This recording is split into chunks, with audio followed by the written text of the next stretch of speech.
Okay, we'll read one more today. Chapter 6, Oppositosis.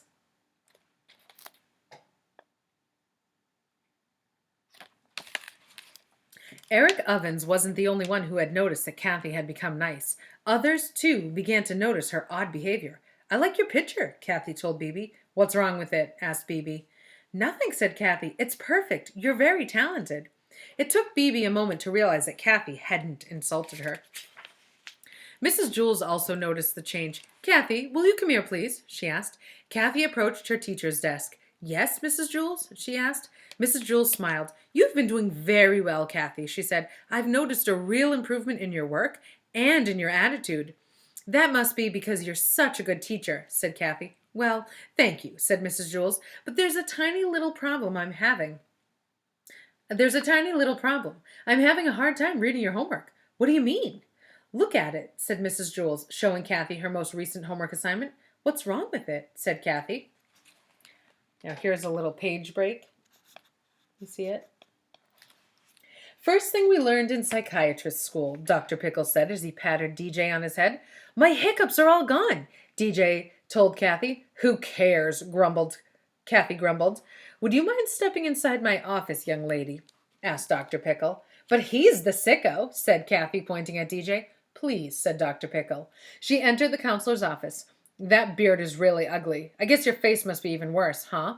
Dr. Pickle didn't get angry. He just stroked his beard and said, "Very interesting." Kathy sniffed. "Smells like pickles," she commented. "Very interesting indeed," the counselor said, and then he asked her to sit down. Kathy sat on the couch. "Lumpy," she complained. "I'm going to try a little experiment," said Dr. Pickle. "I'm going to say a word, and then I want you to say the first word that pops into your head." "Ridiculous," said Kathy. "I haven't started yet," said Dr. Pickle. "Sloppy." Dr. Pickle realized he better hurry up and get started. "Cold," he began. "Hot," Kathy replied. "Hard." "Soft." "Skinny." "Fat." "This is kind of fun, isn't it, Kathy?" asked Dr. Pickle. "No, it's boring," said Kathy. "Worse than I thought," said Dr. Pickle. "I studied your condition in psychiatrist school. I'm afraid you have a bad case of oppositosis." No, I don't. You do." Dr. Pickle stroked his beard.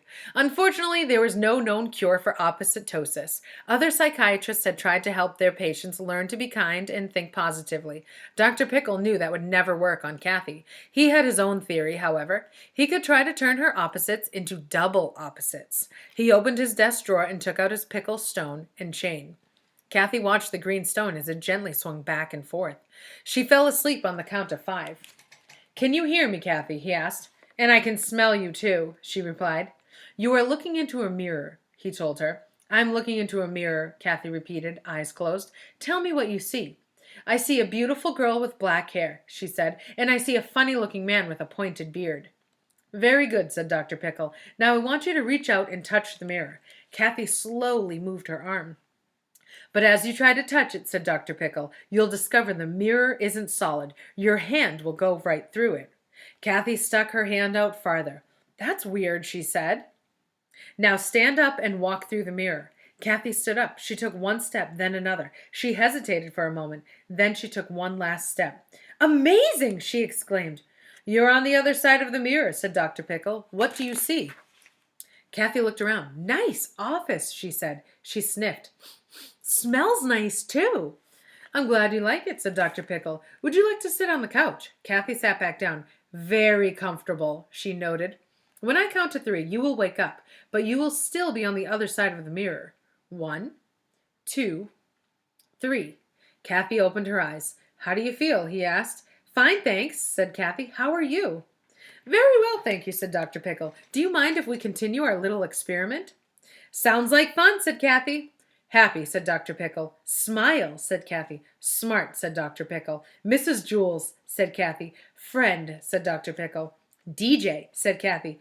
Dr. Pickle led her to the door. "Thank you, Dr. Pickle," she said, shaking his hand. "You are very wise, and I like your beard." So now the page break again. "What's wrong with my homework?" asked Kathy. "It's written backwards," said Mrs. Jules. "Every sentence, every word, every letter, even the numbers are backwards." "Looks normal to me," said Kathy. "Do you want me to do it over?" Mrs. Jules sighed. No, that's all right, Kathy. I'm just happy to see you're doing so well. I'll figure it out.